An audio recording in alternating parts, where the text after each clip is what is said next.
Get some plastic, something to cover because we don't want to damage the gold. And you're going to need flat nose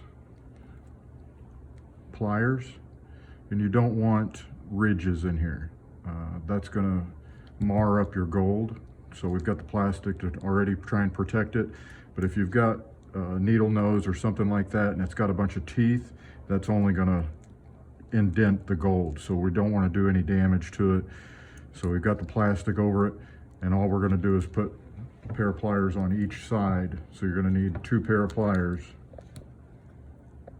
on each side, and then it's going to flex. If we go in, that loosens it, but we're going to go out, and this gold is soft, so you don't have to use very much pressure.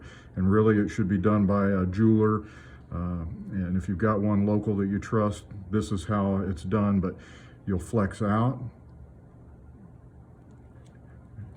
Don't give it too much pressure. Like I said, gold is soft, and you're just wanting that snap. And so you just want to give it a little bit of a flex right there to get those ends to where they'll snap, and you're good.